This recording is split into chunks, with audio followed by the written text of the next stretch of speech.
All right, Rucho and Dr. Mmochi, we be losing signal with Dr. Madala, but I'm going to open up the floor, and he can join us as he comes in. Okay. Okay.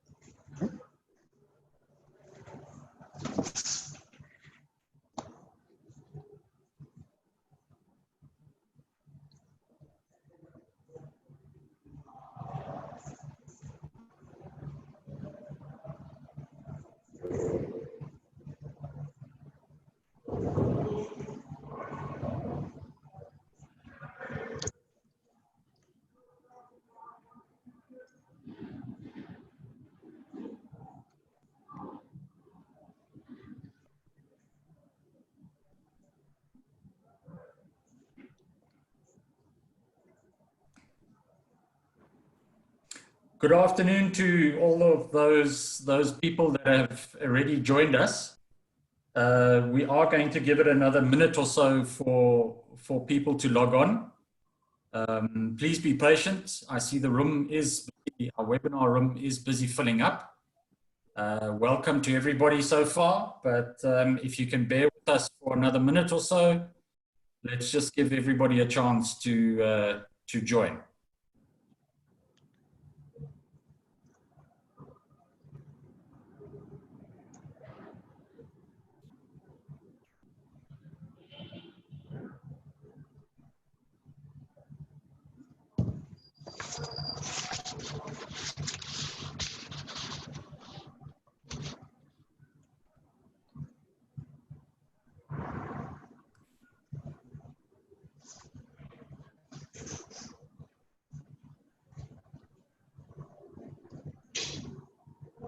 Hi, Blessing. I can see a comment that you've just put in the chat. I trust you're well. Thanks for joining in.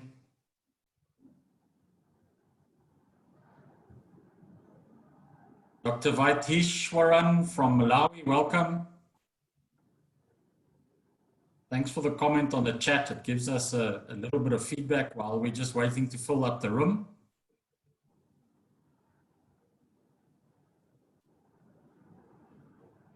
Pascal from Tanzania, hi to you.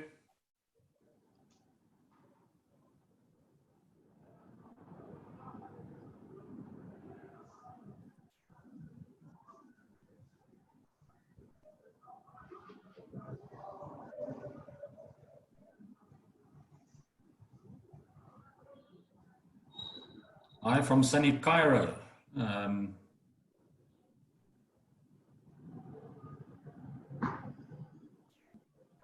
Dr. Harris from Stellenbosch.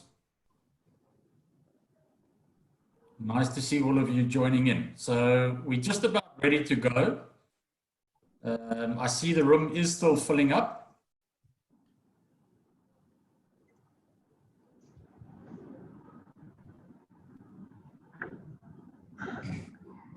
Right, we're just a minute or two after 3:30 Central African time. Welcome once again to those of you that have just joined in. It's really nice to have you in this webinar. The weeks between our aquaculture webinars seem to fly by, so it's really nice to be in your presence again. I see the room is still filling up, but I am actually going to start with some of the basics. We do have a full program once again this afternoon. At least two of my panel members are ready. We're missing a third, but I'm sure Dr. Madala will join us shortly. As all of you know, this afternoon is a discussion around aquaculture in Tanzania, and I'll introduce my panel that's going to be in this discussion with me shortly. But as we kick off, if I can just go through one or two basics quickly around how this afternoon works. We'll be having a discussion for just under an hour on a bunch of topics around aquaculture in Tanzania. Many of those are topics that you've contributed through your comments and questions in the registration process. Then we'll try and open up for some questions. I see many people are already engaging in chats on the chat platform. Please feel free to keep that. If you do want to post questions on the Q&A platform, please go ahead. I will try and get to as many of those nearer to the end as I can. And then certainly I will be sharing the contact details of our panel members. Whatever we cover this afternoon, please feel free to email either myself or any one of those panel members. Right. I just want to move forward onto the next slide. I trust all of you can see my slides. Just as part of the introduction, Aquaculture Africa magazine, most of you by this stage know that we are no longer a print magazine, but are engaging in various other platforms to reach out to the aquaculture sector on the continent. Aquaculture Africa magazine doesn't only run these webinars. We have a very active WhatsApp group. I've put the details up on that slide. Our Telegram group is becoming quite active. The participation in our Facebook platform has really grown significantly in the last couple of weeks. There is a Twitter and an Instagram, which I'm still trying to get to the technology. The website up and coming for the last couple of weeks, but sadly it hasn't opened up yet. That'll be open shortly. And then we plan to put these webinars onto YouTube shortly as well. So just again, our program for this afternoon, I've welcomed all of you. I'll be introducing one or two sponsors shortly, panel discussion, questions, and then I've got some very exciting news at this end of this afternoon about upcoming technical training in aquaculture, but I'll share that with you as we go through the afternoon. Just for those of you that are interested in numbers, as about a half an hour ago, we had around 450 people registered for this webinar, and we have found that around half of those that register participate live, and then the other half, or a big portion of the other half, watch the video recording afterwards. The video recording of the last webinar on tilapia, we had a technical issue, so there is no recording on the tilapia webinar, but I've double checked the recording for this afternoon, and this webinar is being recorded. Very interesting, if you can see the slide on your screen, the middle little graphic, a breakdown by continent of people that register for this webinar. And we have about 75% of our registrants are from Africa, and that's exactly the same as our previous webinars. So it seems to be pretty consistent that around 3/4 of the people engaging with these webinars are from Africa, and around 25% from other continents. Interesting, just a breakdown of participants in Africa. We've had people registering from 30 African countries. If you just take the percentages of people from Africa that have registered, Tanzania, not surprisingly, is more than a quarter, up 26%, followed by South Africa, Egypt, Kenya, Zambia, Nigeria, and Uganda. So a very interesting profile as to who we get in these webinars. Right, if I can carry on, just introducing you to one of our sponsors, just briefly before we get into the discussion. Lapius Aqua, this is the third webinar already that they are sponsoring for us. And I want to make it very clear that we cannot run these webinars as a service across the continent if we don't have sponsorship. So I am appealing to everybody out there to join in on the sponsorship drive, and let's get more and more sponsors so that we can offer a better and better quality service. So Lapius was founded around 2014. They specialize in aquaponics and aquaculture design, manufacture, and installation across the African, and their systems are built around simplicity, so that they can be put up anywhere on the continent. They are modular, so adding them or accumulating them in size is quite easy. And I want to invite you to please go and support them. You can see their website address there. Look at their products, look at their services, because it's thanks to them that, that we can be talking to each other in these. Their services include project development, system layout, project management, mentorship, training, and technology development across the scope of aquaculture types. And they've developed quite a broad African footprint, working in various African countries, Lesotho, Namibia, Zimbabwe, and a number of others as well. So please, again, make contact with Lapias. They made this webinar possible, and I really want you to support their services. All right, my panel members have been waiting quietly in the wings, and it's really exciting to have 3 people from Tanzania that know the aquaculture industry in that country very well. I've got a little soft spot for Tanzania because I think Tanzania offers significant potential in aquaculture. But the 3 gentlemen that are joining me in the panel this afternoon, they know much more about aquaculture in Tanzania. So without any further ado, our first panel member, Dr.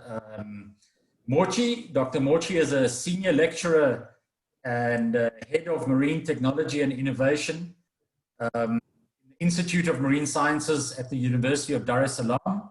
So welcome this afternoon, Dr. Mmochi. Can I ask you to perhaps just say 1 or 2 things about yourself and what your interests are as a way of introducing yourself? Thank you, Dr. Mmochi. Thank you. I'm Dr. John Mmochi. I'm a chemist by training, but over time I found that chemistry is quite useful in aquaculture. So I have spent my 20 years working in the university doing aquaculture of marine aquaculture, which is finfish, but I also have some hand-in knowledge on half-pell farming and shellfish farming. Thank you. Great, thank you, Dr. Mmochi. Next is Dr. Madala. Dr. Madala is the Director of Aquaculture in the Ministry of Livestock and Fisheries within the Republic of Tanzania. So, Dr. Madala, thank you very much for your time. I know you're a busy man, but perhaps you can also spend just a minute telling us where your interests are in aquaculture and what your background is. Thank you, Dr. Madala. Yeah, thank you. As introduced, my name is Nazael Madala, currently serving as the Director of Aquaculture in the United Republic of Tanzania. My background, I actually did my first degree in animal science, and then after that I developed interest in aquaculture, so I went to pursue a master's in aquaculture in Belgium in Ghent, and then I joined Sokoine University of Agriculture, and as I worked there for a short period of time, and then I went for my PhD in the United Kingdom at the University of Stirling, and I specialized in nutrition, so I'm a fish nutritionist.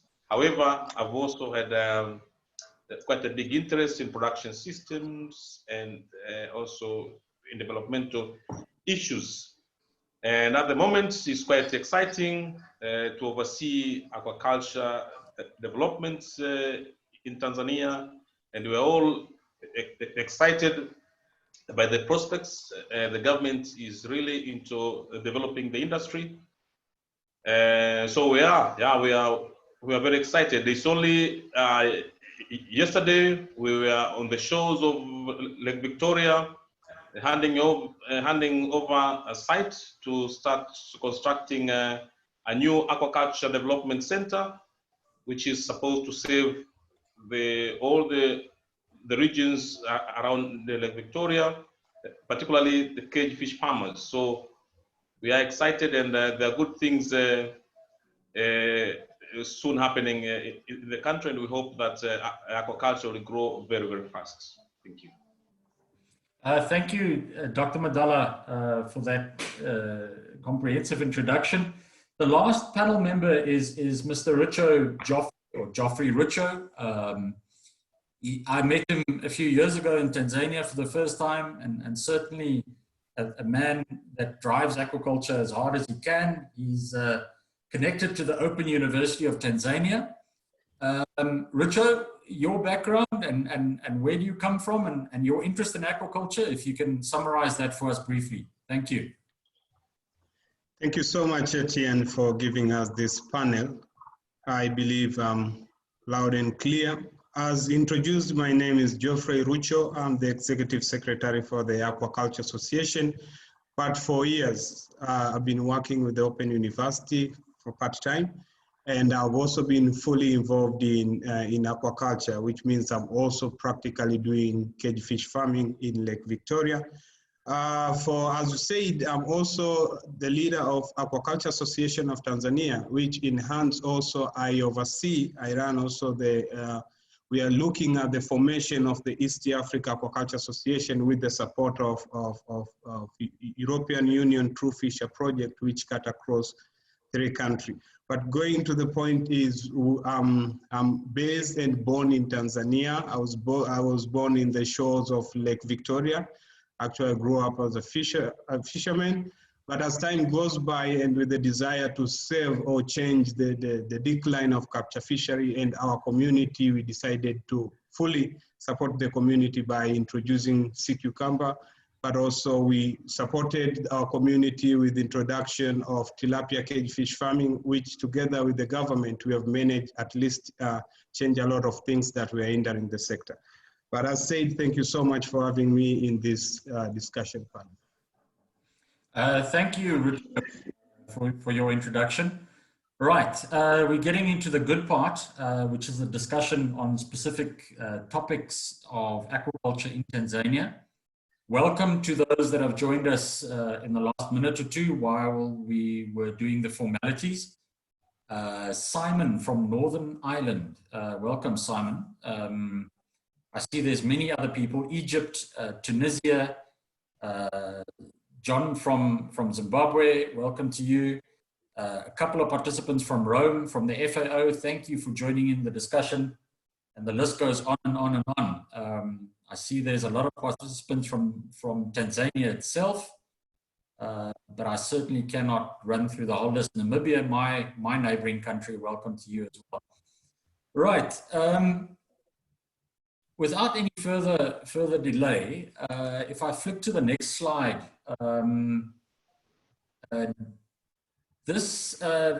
Dr. Madala, if I can start with you. These are the numbers that are reported by the FAO as aquaculture production for Tanzania for 2018. Can you, Dr. Madala, perhaps just give us an indication? Are these numbers more or less accurate? And what has happened since 2018? So where have the numbers gone in 2019? And perhaps your views on the current state of aquaculture in Tanzania. Dr. Madala. Yeah, thank you. Yeah, I've gone through the numbers and they look to be close, actually more or less like what we have in our ministry statistics. And we have seen some growth. The numbers have increased a bit. Come to 2019, 2020. Now we are talking of having a fish production of about 17,233 metric tons. And then on the seaweed, we have about 1,410 thereabouts. But we also have half pearls, 550 pieces. And then we also have prawns, about 70 tons. And this mostly comes from one commercial farm, which is in Mafia Island. So there is growth. There is also growing interest among Tanzanians to engage themselves in fish farming in particular, and it's mostly tilapia and to some extent African catfish. But then along the coast, we also have milkfish and seaweed also being done mostly by ladies along the coasts, along the coast of Tanzania, starting from a southern tip close to Mozambique. But we're also seeing a growing interest with cage fish farming. We've been approached by a number of people who want to engage in cage fish farming, and we've seen the numbers growing in the last 5 years. Now we have more than 400 cages, and it was almost in the tens when we started, about 5 years ago. But then also on the side of the support on the legal, on policy and legal framework, we have our fisheries policy, which also comes out strongly in aquaculture with the aim of ensuring that the aquaculture is private sector led and is demand driven, but ensuring that it is sustainable in all aspects, environmental aspects, social aspects, and also economic aspects. We are now in the process of reviewing our acts, our fisheries acts. We are looking at the possibility of detaching the aquaculture, which is under the fisheries act, to have it as a standalone act. And we are also in the very final stages of coming up with the aquaculture regulations. With the act, we know it's a protracted process. So in the meantime, we saw some gaps in our act. So, in our existing regulations. So we are detaching them from the fisheries regulations and want to have them as a standalone regulations. So just to ensure that we have a conducive policy and a legal framework for the industry to thrive. But then on the other aspect is in the ministry, we have a private sector desk, which facilitates all people who want to go into commercial fish farming. It links them with the with the financial institutions in the country. So now we have had, I would say, more than $1 million US being disbursed by our Tanzania Agricultural Development Bank to different fish farmers, particularly the ones who are engaged in cage fish farming. Once they have a good business plan, which shows the enterprise is viable, then we do facilitate that process of them securing funds.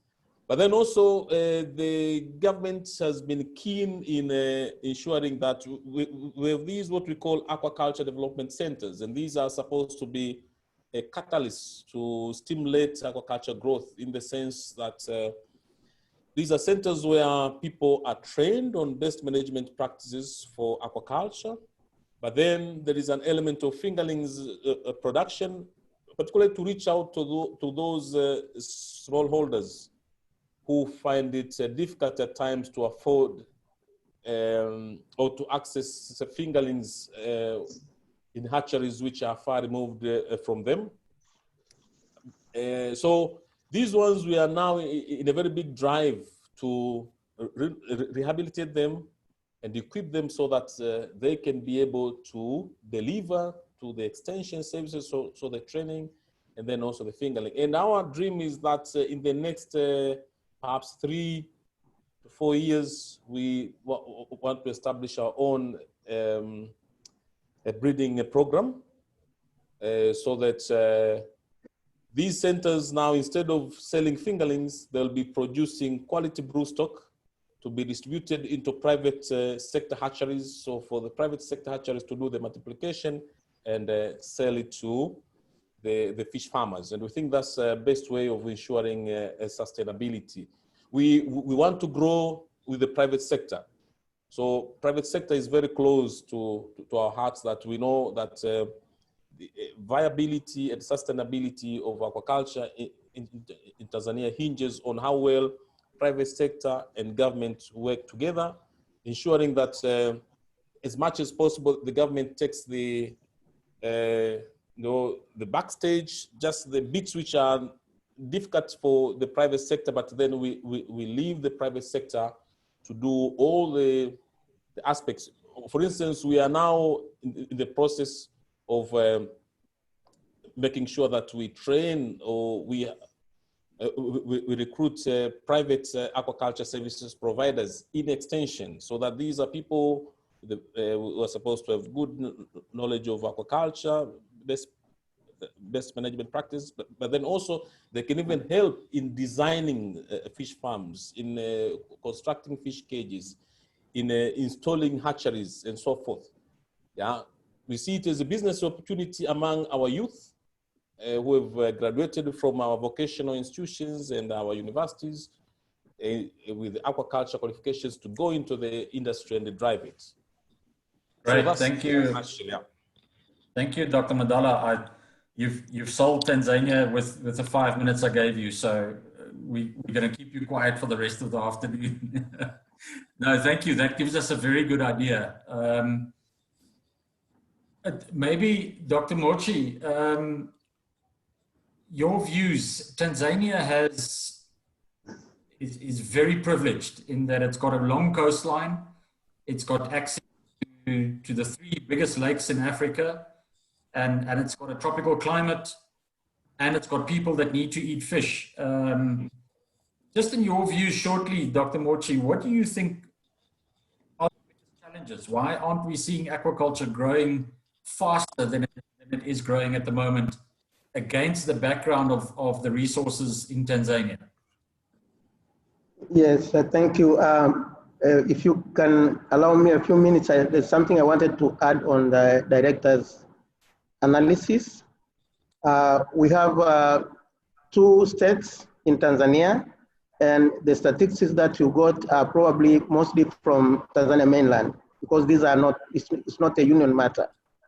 And especially the seaweed statistics, Zanzibar alone produces around between 15,000 to 18,000 tons of dry seaweed, which together with what you got from Dr. Madala makes Tanzania the 3rd in red seaweed production in the world, or the 8th in the seaweed general in the world. And it's very important to the community in Zanzibar because 90% of the farmers are women.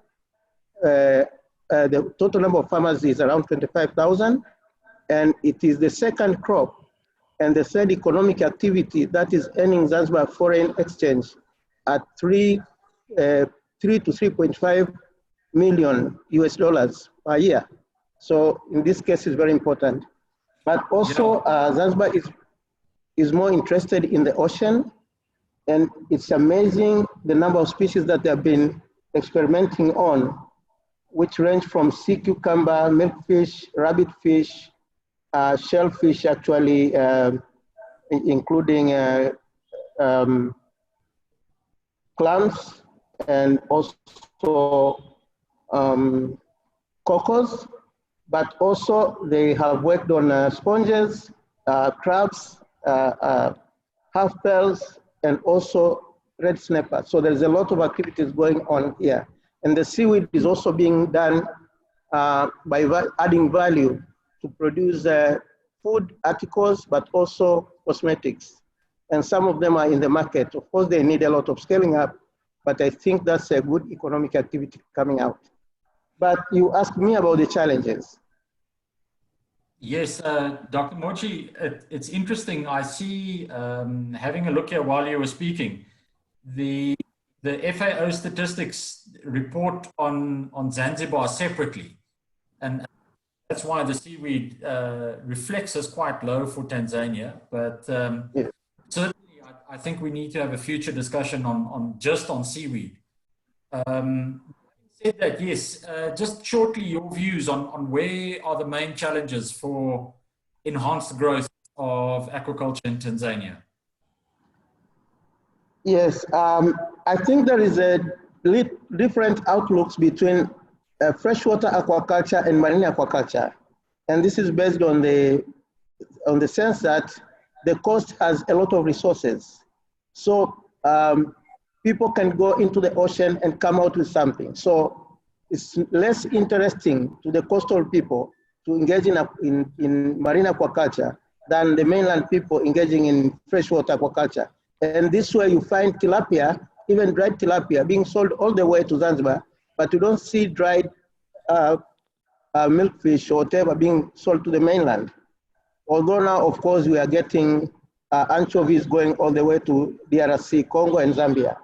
But so I think the cultural setting is slightly different, and we probably need a bigger push to get people to work in marine aquaculture. And I think this is worldwide. That's why everywhere freshwater aquaculture is more pronounced than marine aquaculture.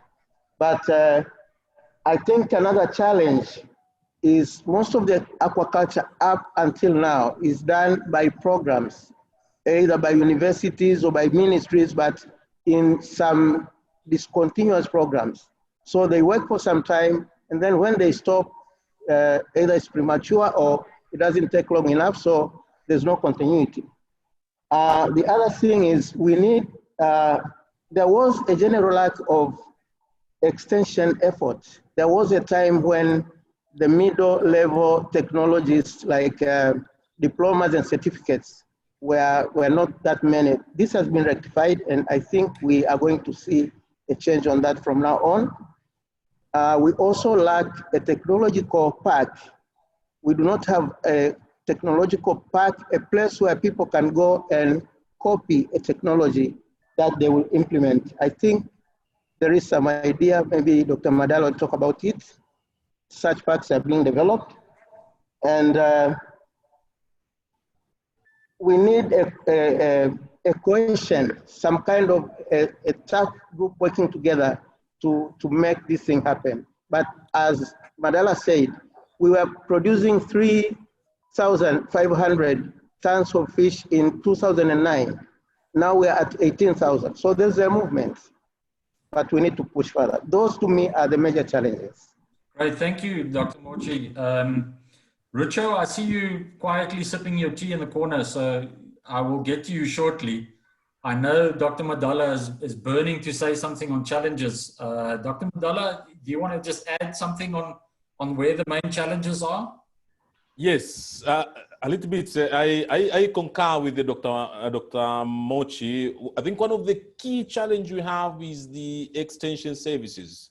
That you have this enthusiasm among people to engage in fish farming, but then they are lacking those skills and knowledge of fish farming. So we have had a series of people investing and failing. So to me, I would say one key challenge is the extension services.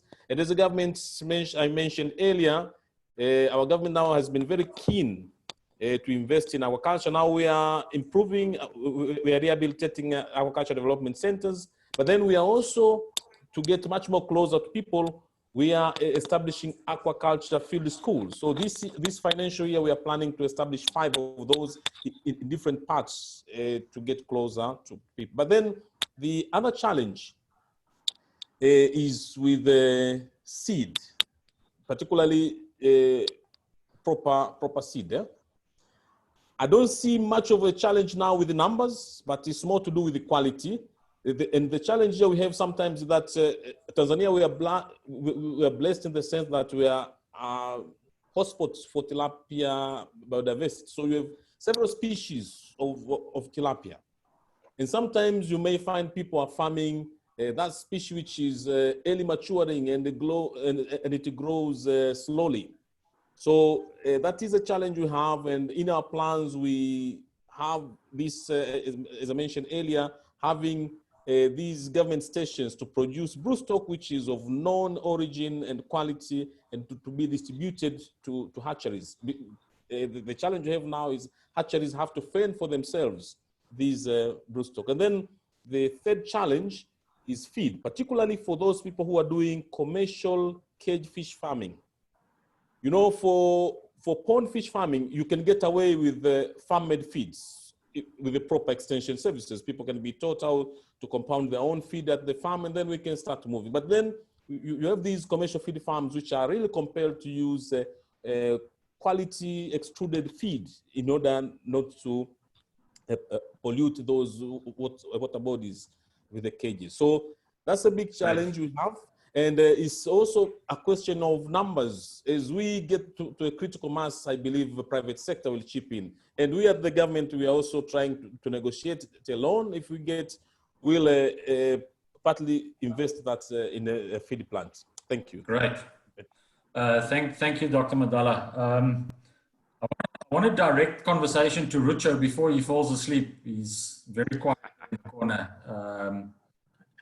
Rucho, if I can change direction a little bit, Kenya and Uganda seem to be pushing ahead with commercial cage culture on Lake Victoria. Sure. But Tanzania's got access to Lake Victoria, Lake Malawi, Lake Tanganyika, and other lakes as well. Rucho, what are your views around getting Tanzania to push on aquaculture in those big lake systems? Thank you, Etienne, for that question. First, probably I will go quick. If you look at the genesis, I think most of if you look at our country, we have these large water bodies, and probably for years we've been getting enough from our capture fishery. But recently, statistics shows very well that we really need to promote aquaculture so as to cope with the available or demand that is in the market, both internal and external. Yes, we've been trying as a country, as Dr. Madala said, there's been a number of efforts through different stakeholders within. But if you compare Uganda and Kenya, they are a bit far ahead of us when it comes to tilapia production. I would say so. But at the end of the day, if you look at the way they embraces cage culture before we as a country opened up for that, that is something that was different. But recently, if you look at this 5 to 7 years, the government has been really pushing very hard to make sure that more investors should come in so as to invest in these large water bodies. Before, there's been notion that the government of Tanzania does not allow cage culture, but right now it's something that is open. There was no any policy that was really forbidding people to invest in cage culture. So right now it's open. Now the idea goes back as to we should now start promoting more people to venture into cage culture.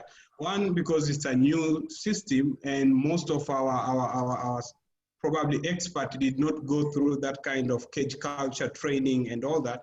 But right now, if you look at the effort is being pushed into Lake Victoria, Lake Tanganyika, and Lake Nyasa. Yes, there's been very few turnover in Lake Nyasa and Lake Tanganyika if you compare to Lake Victoria, but still in Lake Victoria, there's still what we call small-scale commercial aquaculture cage farmers, and we as an association, probably in collaboration with the government, we are looking into promoting big investors. We can see what is happening in Source of Nile Sun in Uganda, Lake Victoria fishery in Kisumu in Kenya. So we are looking of the lights, but all in all, there's been a good turnover. More people are interested in aquaculture, and the number is growing for cages in Lake Victoria. And we hope that through probably this panel, we're embracing and we are calling upon most of the investors who are interested to invest in commercial cage culture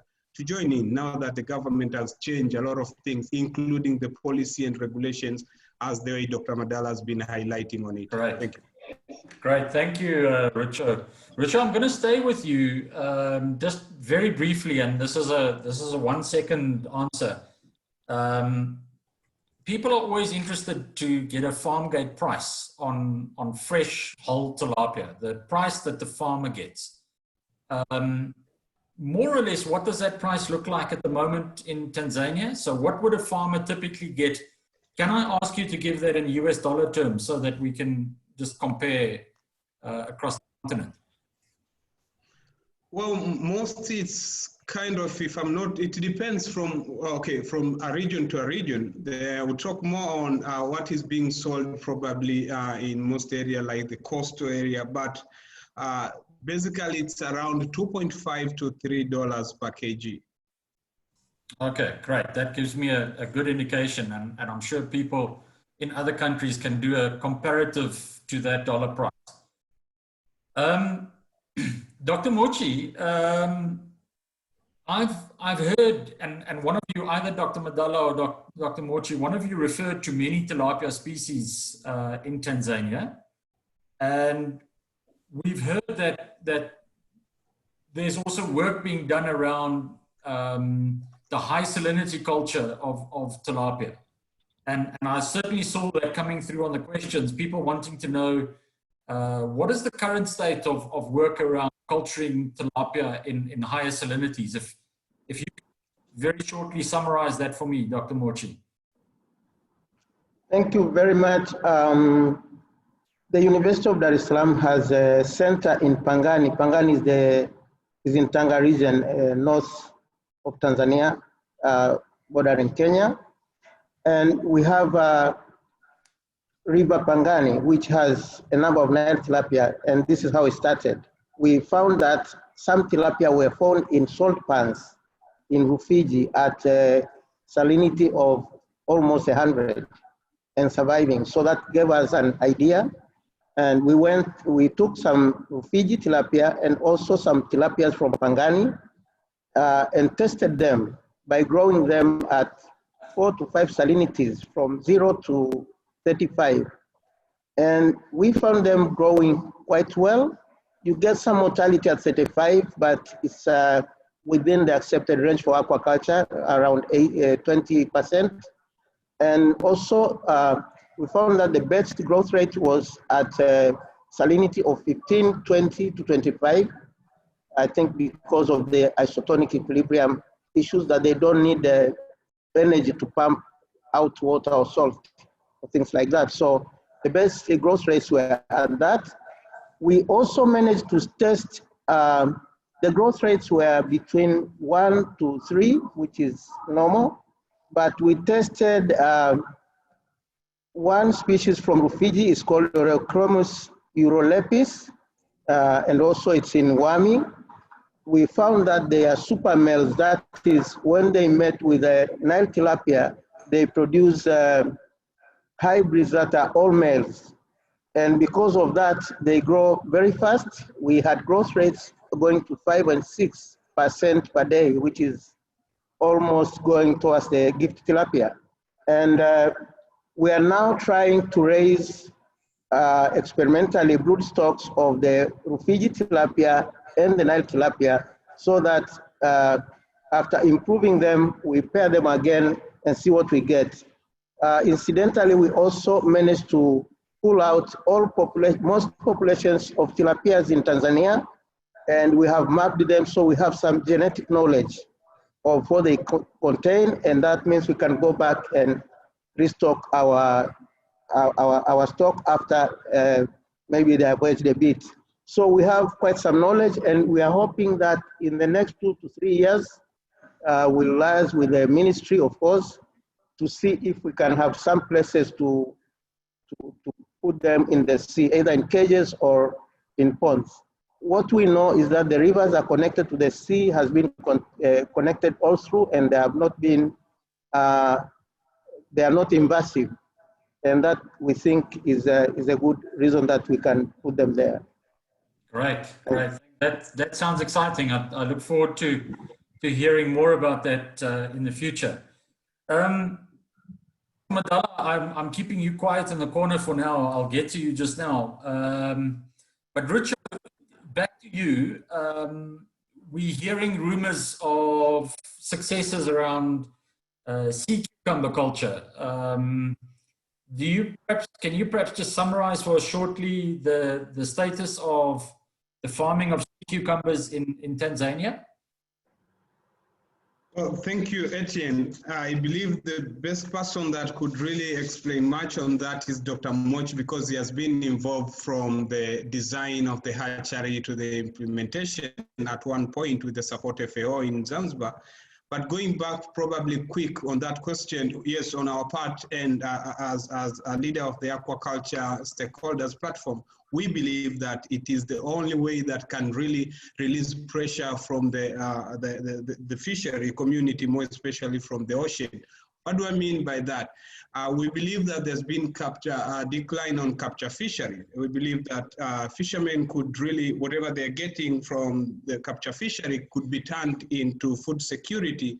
And due to the demand and availability of sea cucumber, we can promote the farming of it, and that can also replace the economical part of it, and more especially because our community don't probably eat them.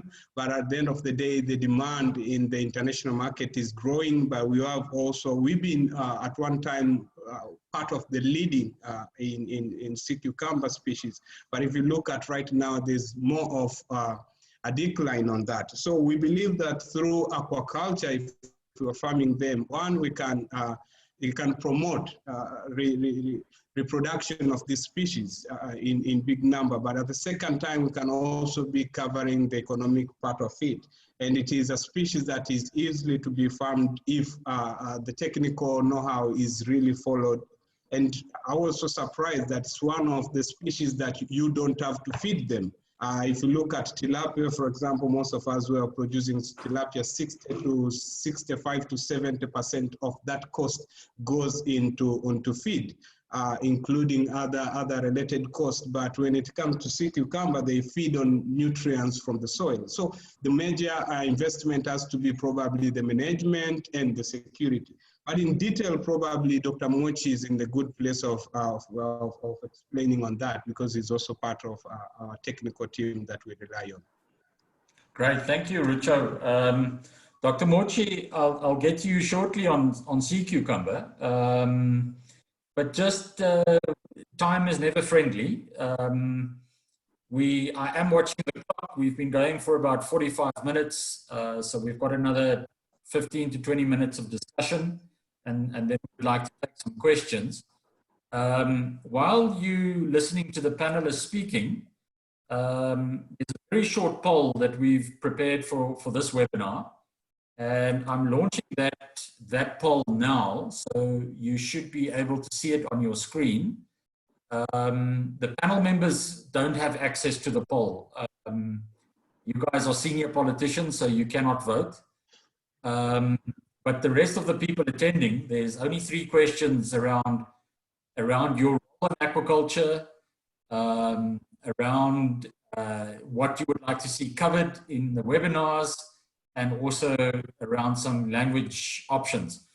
While you're listening to the webinar, you're welcome to complete that poll. Dr. Mmochi, Richo mentioned that you've also been involved in sea cucumbers. Can I limit you to 1 minute of background on Tanzania's position on sea cucumber farming? Dr. Mmochi? Thank you. We were collecting sea cucumber from the wild for marketing, but because they are sessile, when the distance apart between them became too much, they declined, they disappeared, and the government has closed the harvesting of sea cucumber from the wild. Meanwhile, the government of Zanzibar has developed a hatchery producing sea cucumber, mud crab, and milkfish. Currently, it's already producing sea cucumber. The sea cucumber have already been in pilots, and they grew quite well to 350 to 450 in 8 months, and the first production is already over. So the fingerling production is going on, and the sea cucumber are available at the hatchery. We have not produced too many, but we hope that someday we'll be able to supply the Tanzania and maybe East Africa. Thank you. Right, thank you, Dr. Mmochi. Dr. Madala, I was getting worried when you were speaking so long earlier, but you've been sitting very patiently waiting for your next turn. I don't think it's any secret that any aquaculture industry, you can look at the industry and notice how it's doing by looking at feed supply. Dr. Madala, perhaps just shortly your views on, if I'm a fish farmer in Tanzania today, where am I getting my feed from?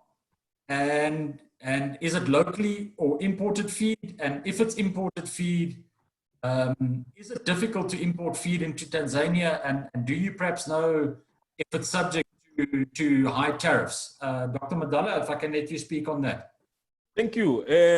Actually, if you are a commercial fish farmer, at the moment, I see many of them, they are importing feeds from abroad. So there is feed coming from Egypt, feed coming from Zambia, feed coming from Mauritius, from China, Vietnam, you name it. And one good thing is we are the ones who are issuing permits to import feed.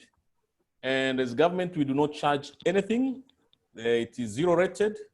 So feed importation is at the moment free, and there are no hassles. All you need is a permit, and we communicate with our fish farmers on a very casual terms. They phone us. We even communicate through WhatsApp. So we've made each and everything very, very easy.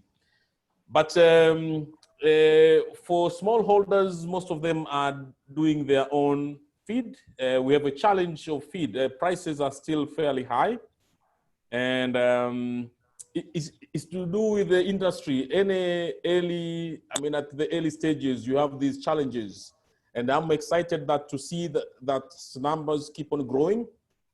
So we have that critical mass for demand of feed that we get one of these big companies putting up the plants. And even on the government side, we are trying to look at the possibility of perhaps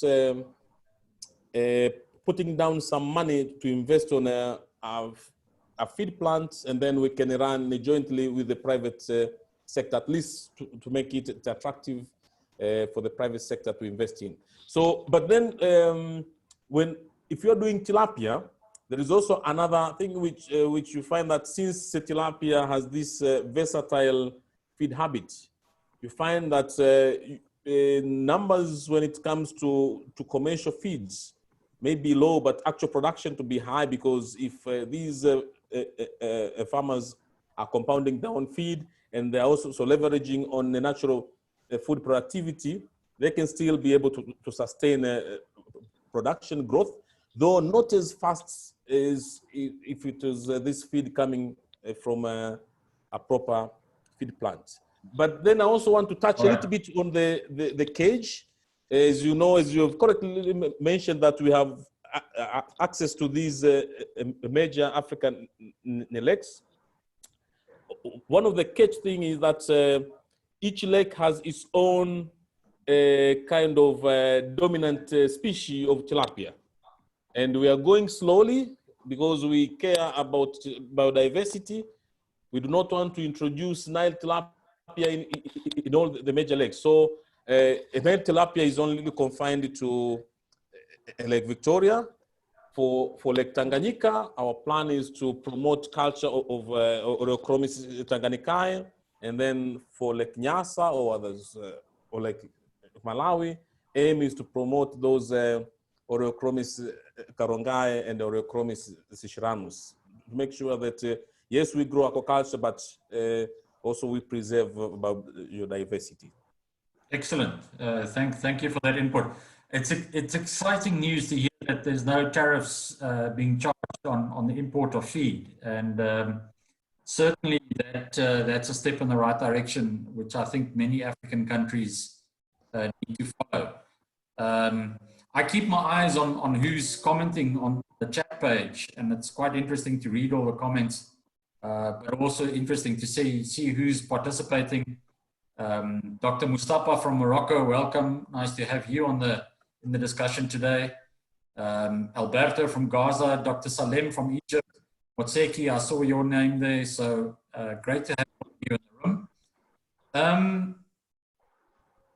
Another thing that that comes up in every webinar, in every African aquaculture discussion, is the threat to aquaculture development posed by cheap imports of fish from the Far East. You can hardly go to an African country where it's not being discussed. Could I perhaps just your views, and I'm going to limit all of you with time. Rucho, your view on that, specifically in terms of Tanzania? Well, with the import of the probably import of the fish from outside, it's something that I think we have been addressing, and more especially as an association. We've been speaking on this in several meetings and we have also shared this with the government, and we are so pleased that there are some measures that has been taken. And by doing so, it wasn't making sense that if you look at the water bodies that we have, the available water bodies that we have, and still we're importing fish from outside. That's why there have been a number of efforts to change the perception, but also to promote fish farming to cover that gap that was there, that was brought from the capture fishery. But purely, it's something that we advocated that should change and should stop, and there's some measures that has been taken, and one of it is the increase of tariffs. Probably from 0.25 per kg of imported fish to 2.5 per each kilo. That has really discouraged the import. But also, as we discourage the import, now it's the prime time also to promote fish farming in our country. So on that, I can say that the government has taken the best measures, and still there are some measures that are being taken that are really favoring the growth of the sector in Tanzania. Great, thanks, Richard. Dr. Madala and Dr. Mmochi, any very short views on the threat of cheap imported fish? Yes, if I can chip in, correctly we saw that, and government acted. So we have a tariff for any fish which comes from abroad. And if I can give you some figures, I think we were importing annually 56 billion billion shillings. You divide that by 2,300 to get equivalent in US dollars. Now that has gone down to less than, I think, about 30 million shillings per year. But we have not had any issue with the fish shortage, because there was a lot of illegal fishing that was addressed. Now we have ample supply of fish, and aquaculture is also pumping in fish. And I would say for Tanzania, aquaculture, a challenge we have, even in addition to importation, but then you have Nile tilapia coming from the natural water bodies. And this is also competing with farmed Nile tilapia. So if you bring in fish from outside where it is produced cheaply, obviously it's going not only to kill our aquaculture industry, but even our capture fisheries. So government took very stern measures and imposed that, and we saw a tremendous drop in importation. And now our fishermen and our fish farmers are very happy. They've a reliable market of their produce. Thank you. Great, thank you, Dr. Madala. I'm going to move on. We've only got one or two more topics before we open up for more questions. Dr. Mmochi, when you look at aquaculture as a commercial industry, we often get questioned as to whether small-scale aquaculture can be commercially viable.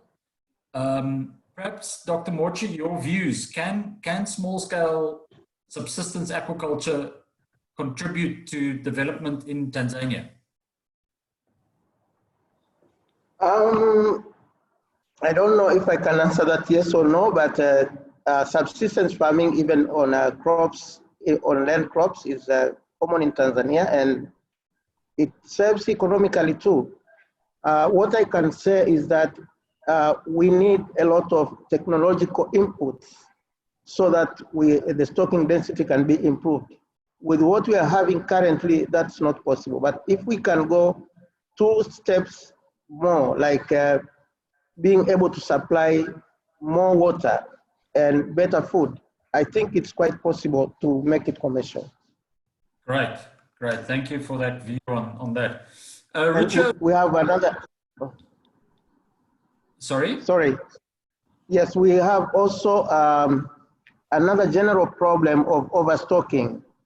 Most farmers are either made by the sellers to stock more fingerlings than the carrying capacity of the ponds, and therefore the sizes becomes quite small, and that makes them not really good for selling. But I think if we have also controlled stocking, and if we have good brood stock, that we can be commercial. Great, thanks. I think that's a common problem across the continent, the stocking issue and the stock control, quality stock control. Rucho, we've heard about the Tanzania Aquaculture Association. Very briefly, who is the Aquaculture Association and what do they do? If you can just share a few words on that. Thank you very much, Etienne. Well, as said, Aquaculture Association is an umbrella organization platform for aquaculture stakeholders in the value chain. And basically, it's a platform that is devoting its effort to work jointly with the government to make sure that major challenges that are hindering the development of the aquaculture sector in Tanzania is purely addressed. Well, one thing to say is we are private sector led and driven government enabled. Our main focus is driving an inclusive aquaculture, transformative, competitive, and a sustainable one. As we all know that if you compare and if you look at the available resources that we have vis-a-vis our neighbors, you will see that more effort needs to be done. And if you look at the effort that is being done, it's very hard to fulfill this when people are doing small scale aquaculture and at their own. So we came up together and say, okay, let's come up together and raise our voices and collaborate with the government to make sure that things that are major challenge in the development of aquaculture are being addressed. So that's purely what Aquaculture Association is doing. So by saying so we are consistent with the Tanzania development vision, which is to target a strong and competitive economy and high quality livelihood among them. So the association is also making sure that we promote, working with the government to promote more employment or more production in aquaculture. One of the major work that we do is to enhance enabling business environment in aquaculture by addressing relative policy issue, legal and regulatory issue. We increase access to market. We know that most of our small scale farmers normally don't have access to market. We try to coordinate and see how best we can work together to create a marketing system that works very well.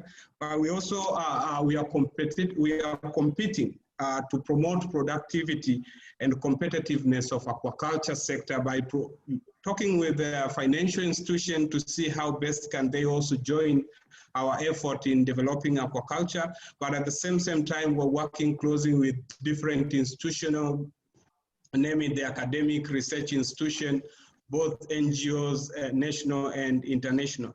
Our intention is to make sure that we understand aquaculture was being done on an old traditional way. But right now, the intention is to promote aquaculture to be considered as commercial and not more of an old traditional way, the way it was before. So we are collaborating with different institutions and research institution and academic institution in providing different solutions, name it the training, seminars, and research-based questions. Thank you. Great, thank you. Thank you, Rucho, for that input. I must say we've done very well in getting through the topics. I keep watching the window of comments and questions that come through.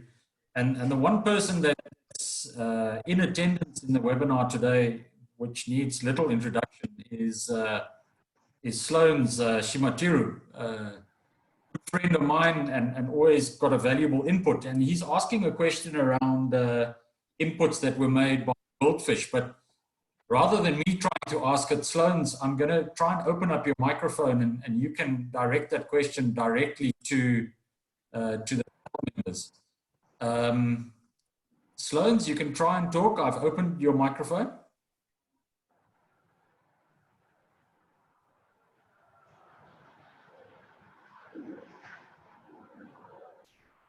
Can you hear me? Yes, we've got you, Yes. Sloan's. Okay, our panel members have all just sat up straight in their chairs because they know a difficult question is coming. No.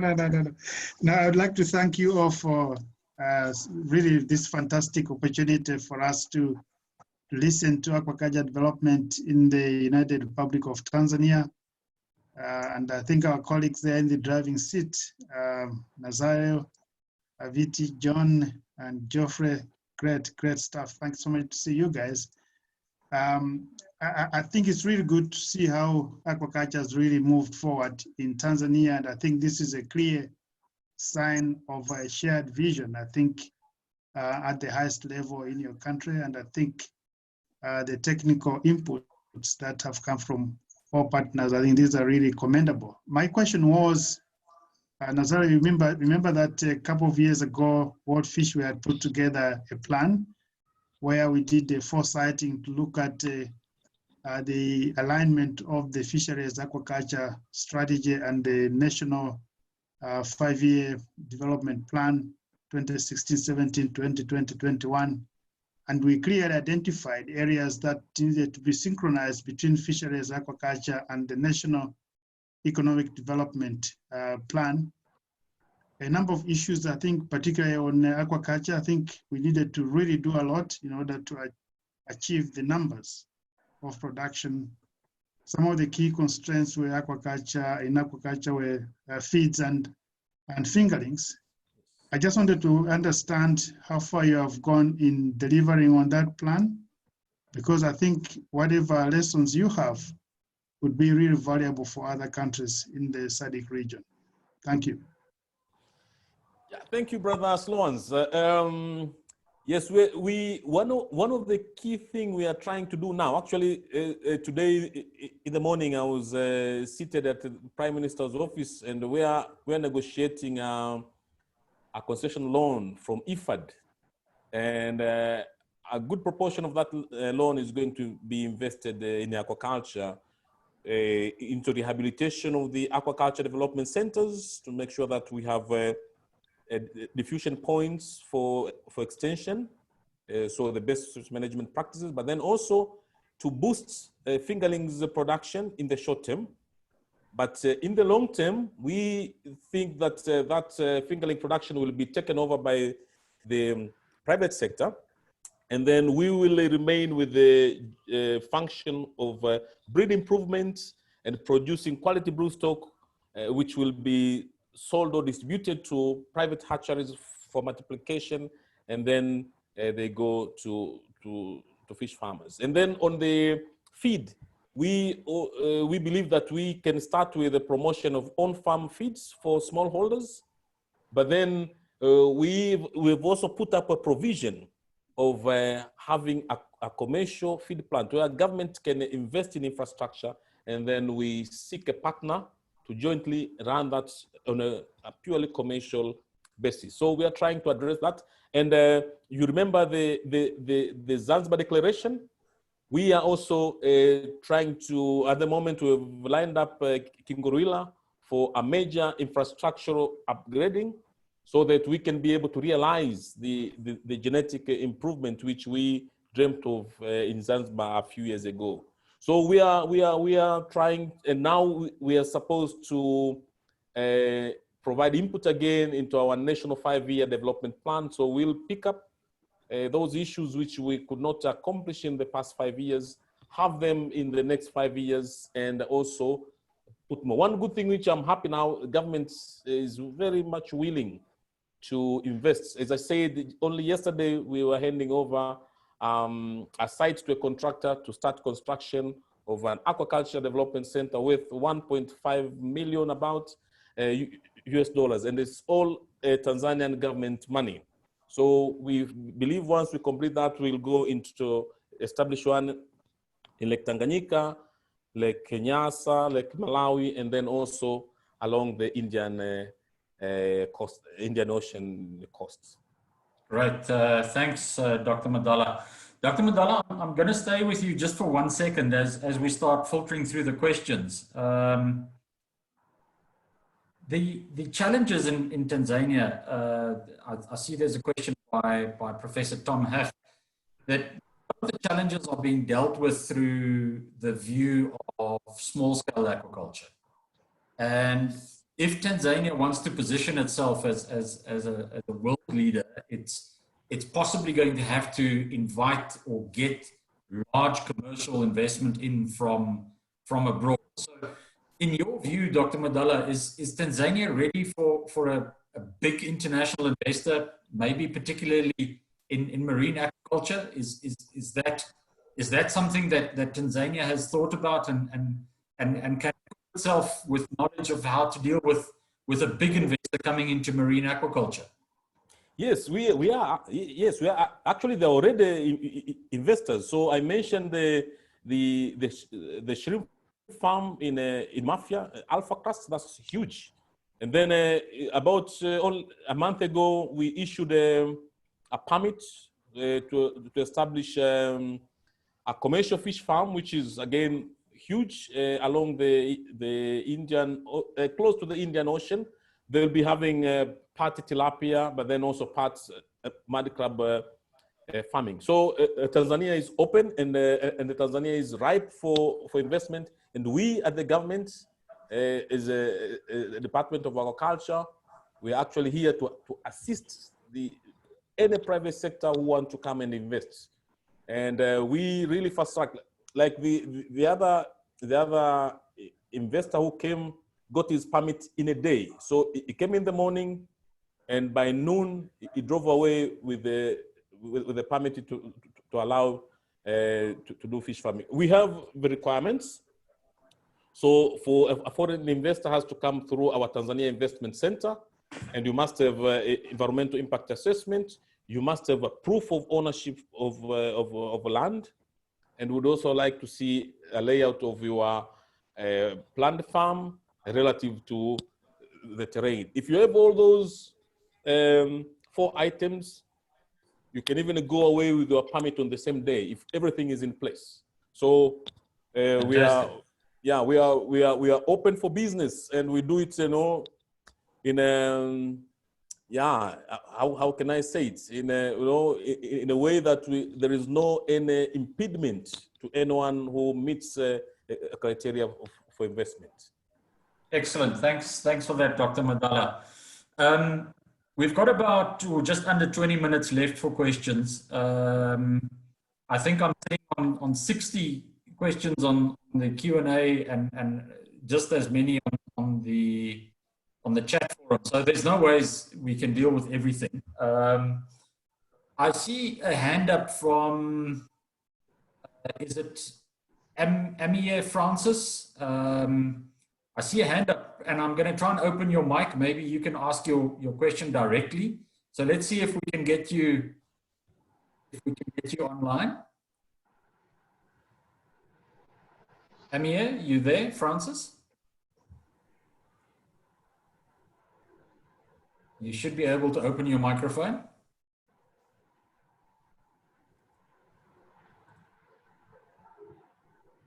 No, nothing. We're going to carry on. Yes, okay. Yes. Sorry, am I on now? Okay. Yes, we can hear you. Yes, we can hear you. You can ask your question. Yes, I understand that the cage culture has been opened up now for use. And my question is, are there adverse effects on the use of cage culture in the wild environment? And if so, are there measures that have been put in place to remove this negative impact of cage culture on the wild environment? Thank you. Great, thanks, Amir Francis. Perhaps, Rucho, your comment, does Tanzania have measures in place to deal with the negative impacts of cage culture?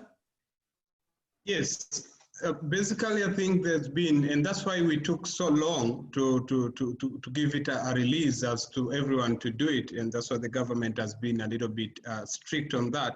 One was to put on measures and how best can we regulate. We understand that there is, what do you call, East African regulation standard that were imposed on cage culture through LFVO. But also the government have some regulations for anyone who want to establish cage culture in Tanzania. But I believe, as per the question, more measures need to be addressed as to the stocking density, how many cages should be in a place, and which areas should exactly be restricted from establishing aquaculture. Because it's a venture that most people are now showing an interest to go into. But before it becomes disorganized, it's better now to start at the beginning. I understand that there have been some measures through the government. Yes, we are also pushing at the private sector to do mapping of the aquaculture production areas that can be well addressed to people that, okay, these are the areas that are suitable for producing through cage culture, and how many cages should be installed per particular space of site that will be selected. So yes, going back to that question, there are some measures that has been taken, and when it comes to that, both the government through the ministry and the National Environmental Management Council are very strict when it comes to management issue, as we know that this lake is a shared resource. Yes. All right, thank you, Rucho.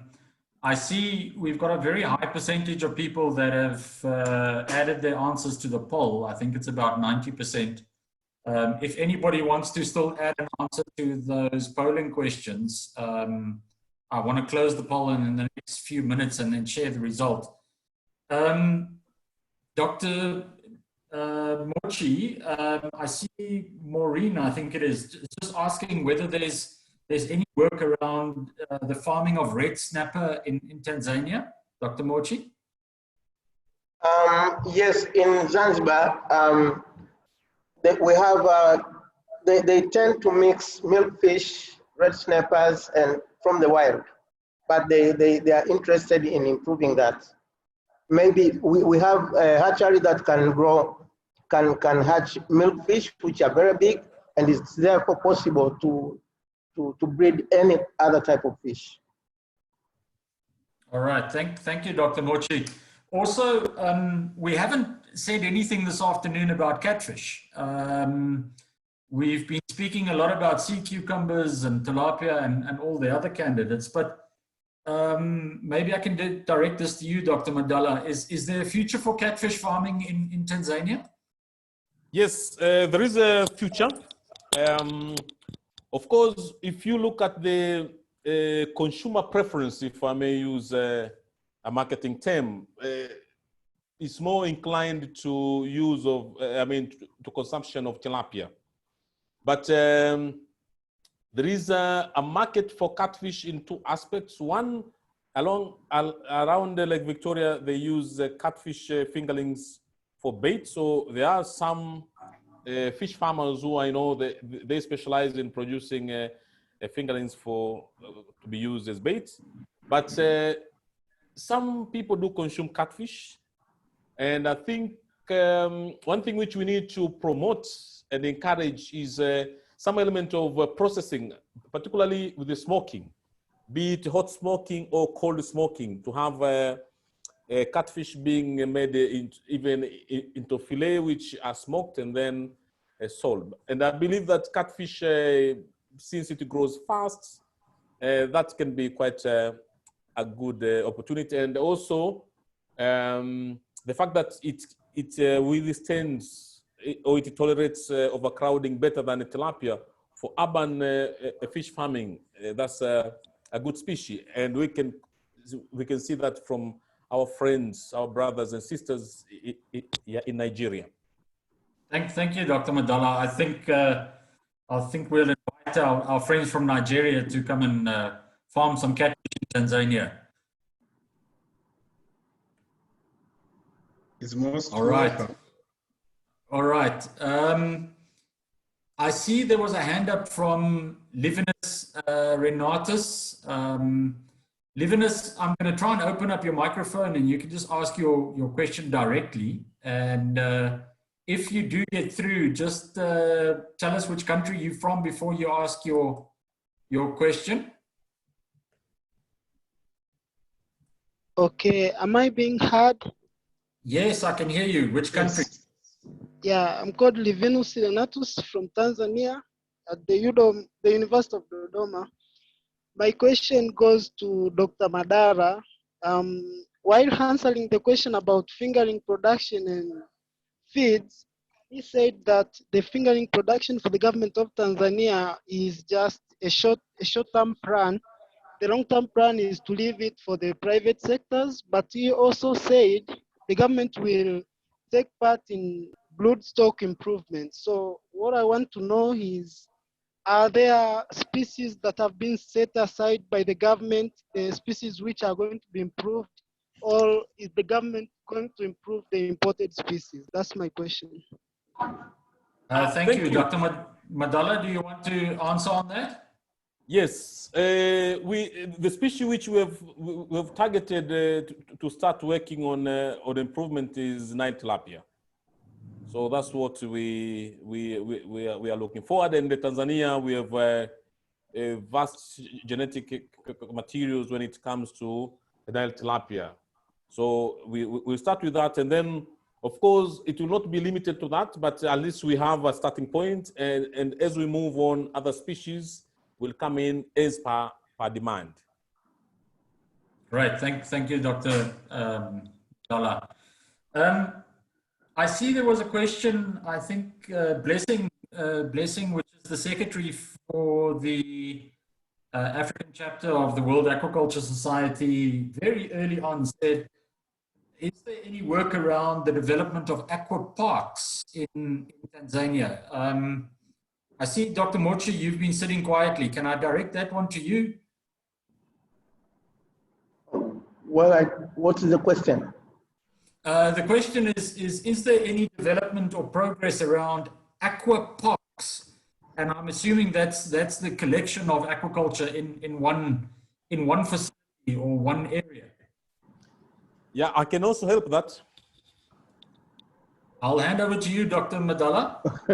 Yes, that is something which we have it in mind. Actually, what we have done, we have included it in our legal framework. So it is clearly spelled out in our proposed Aquaculture Act and its regulations that we are going to establish aquaculture development zones. And we have put that provision now as we are negotiating to get a loan from IFAD, that if we get that, that could be an area where we would also like to start engaging to see a possibility of establishing those. And our idea is to have a place, these will be places where all value chain activities will be happening at the same place. So you're going to have feed plants, you have hatcheries, growth operations, and processing plants. And with these, we are also targeting our youth, particularly those who have graduated from vocational institutions and higher learning institutions in aquaculture or aquaculture-related courses. And aim is to get them into employment as a way of curbing down the youth unemployment, because these guys, they do not have, since they're just coming out of university, they don't have capital, they don't have land. So if we have those, then it would be very nice to that effect. Yeah. All right, thank you, Dr. Madala. Dr. Mmochi, yes, you've got your hand up. Yes, I can also add that for quite some time now, it has been it is being promoted by the National Service. National Service, there are a lot of youth that pass through National Service for 1 year before they go to work, and they have been promoting aquaponics for quite some time now. They exhibit right in the trade exhibitions, and a lot of people are seeing that. Great, Great. We are starting to close down slowly. I'm closing the poll now, and if anybody wants to see the results, they should flash up on your screen just in terms of those 3 questions.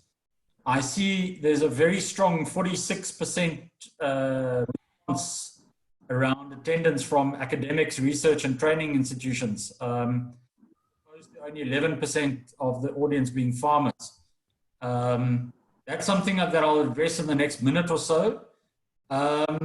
Perhaps, Rucho, to close off the afternoon, question-wise, are there any particular training programs or initiatives in Tanzania to train the youth? I see it was also a question by Mmochi earlier to just understand what Tanzania is doing with youth training in aquaculture. Can you comment on that? I would say, yes, there's been a number of initiatives, both by the government and the private sector and the academic institutions. We have seen that there's a number of training that were conducted by the Aquaculture Association, but later on there are trainings that are being conducted by Sokoine University of Agriculture, Tanzania Fishery Training Agency. All these parties are also developing or conducting different training and seminars to promote aquaculture in the area. But also the government has also been doing the same thing. So going back probably to your question, yes, there's a number of initiatives that is being done, but more initiative need to be done. And I think it's based on what is being, or what Dr. Madala has highlighted, we need more demo farms, because most of our students, the young ones who are graduating, are more of theory. Let me just call it theoretically, but when it comes to practical, there's been a challenge on that part. And I think the most important thing is to give them avenue where they can also demonstrate fully.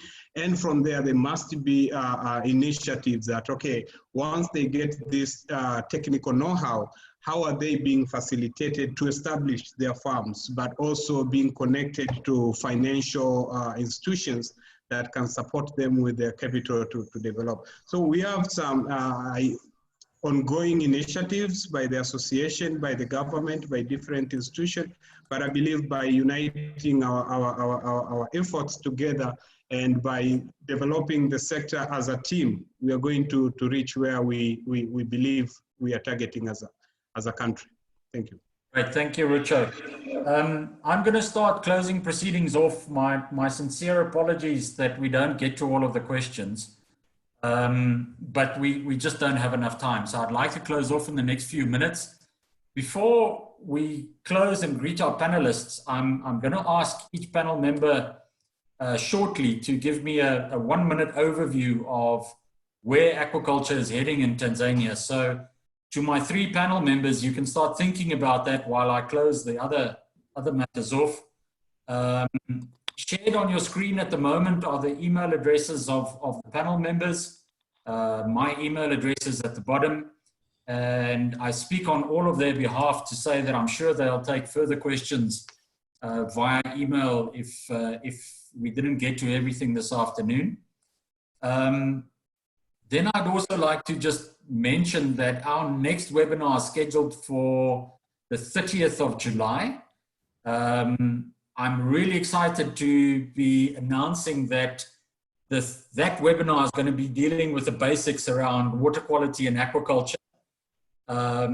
You saw from the numbers in the poll that we are low on farmer participation and very high on academics and government participation. And we've had many inputs to say, let's start dealing with the practical matters of aquaculture. So we've listened, and we are dealing with water quality on the 30th of July as a basic introduction, as a technical aspect. I'm also really excited to say that shortly after that webinar, in the first week of August, we're actually going to have a dedicated online training session that goes deeper into water quality matters. So please watch out for all of that news. Because you've registered for the webinar, we'll be making all of that news available to all of you via email and via other platforms as well. So on that note, to the three panelists, as we start closing down, Rucho, should we start with you? 1 minute. Where's aquaculture going in Tanzania? Well, thank you, Etienne, for that. I think the most important thing or aspect is to understand that aquaculture is growing, although there must be some deliberate move to speed up our efforts. And more especially if you look at, if you look at the water bodies that we have, and if you look at geographically the way Tanzania is located, we are surrounded with almost 8 countries, but almost 6 of these countries are landlocked.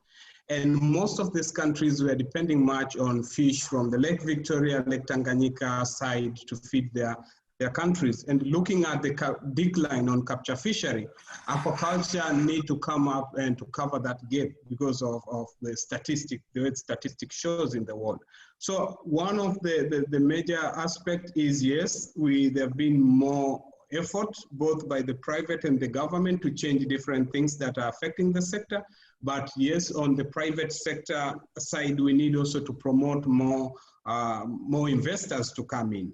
But we also, if you look at the growing population of the country, we believe that aquaculture is growing, but it has to speed up due to the current demand and supply that is needed within the country.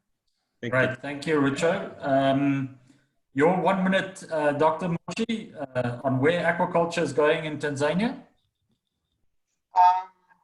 I will talk more on mariculture.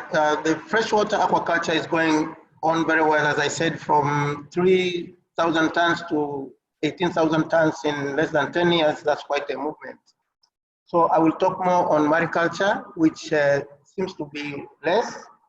And I will talk particularly on the initiative by the government of Zanzibar developing a hatchery, and I think there is another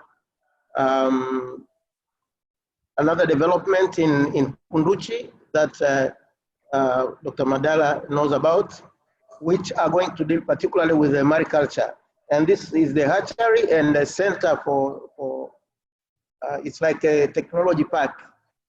But also the Institute of Marine Science, through the money from University of Dar es Salaam, is working on the seaweed products to develop like a technology park for the women seaweed farmers and processors to see if they can improve the products, standardize them, and try to market them at a more, how do I say it, at a better quality than and packaging and also marketing. We also had announcements from the president of Zanzibar that they have already an agreement to develop a seaweed processing for extraction of carrageenan. And if that happens, it's going to be probably the first in Africa that's going to produce carrageenan instead of just selling the raw seaweed out. And I think with the development in the mainland also on the seaweed, I see the marine component growing quite quickly. It's already the leading in Africa by numbers and by volume, not by money, because seaweed doesn't sell that much. But otherwise, I see that we are going somewhere, we're moving quite fast also. Thank you. Great, thank you, Dr. Mmochi. Dr. Madala, you've got 1 minute to sell Tanzania to us. Your views on where aquaculture is going. Yes, aquaculture is going, I mean, we are looking for a very good future in aquaculture. One is because our population is growing very fast. Our per capita consumption of fish is declining, and the only way to maintain or even increase our per capita consumption is through fish farming. At the moment, we have a gap of around 100,000 metric tons to reach at least 10 kilograms each. At the moment, our per capita consumption is around 8.5. So aquaculture is, there is that demand, and on the government side, we are more than happy and willing to assist whoever wants to invest, be it a local investor or an international investor. As I said, our procedures are nicely streamlined. And if you have each and everything in terms of documents, we give you your permit within a very short period of time, and you are ready to invest. And the other good thing is, if you invest in Tanzania, you have access to the East African markets, as well as the SADC market. And we have a very good reputation of selling our fish to the EU market. We are supplying at the moment a very delicious Nile perch fillet to the EU market, and within the same framework, one can also be able to sell aquaculture products. We're also selling our shrimps from the farm I mentioned. 90% of the produce goes to European markets. So we as Tanzania, we are ready to go. Right. We are fired, and the government is investing big time. So please, our target is to reach 50,000 metric tons by 2025, but I think we'll do more than that. Right, thank you, Dr. Madala. We're going to test you on getting permits in one day. We're going to send a team to check if we can get a permit in a day. Oh yeah, bring them on. All right. The recording of this webinar will be available, I believe, as of tomorrow or later this evening. We have remembered this time to hit the record button. Remember the next one on water quality on the 30th of July. If there are people out there listening that want a webinar like this to profile their countries, please let me know. We are going to do more country profiles. Tanzania was the first country profile, so thank you, Tanzania.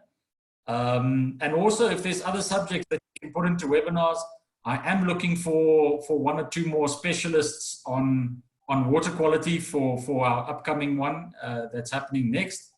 So please feel free to talk to me. I am going to close the webinar platform down completely, otherwise everybody sort of filters out over the next hour. So in the next couple of seconds, we'll close it all down completely. Thank you for your attendance today. I think we're getting better and better at these webinars. I know the first couple, we were really hitting buttons and we couldn't decide what went where and how to do it, but it's getting more comfortable.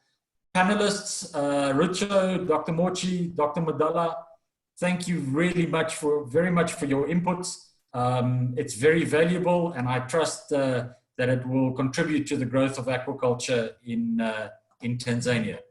Right. With that, thank you. Have a nice evening, and we'll catch up with all of you in the next webinar. Thank you, Etienne. Thank you so much.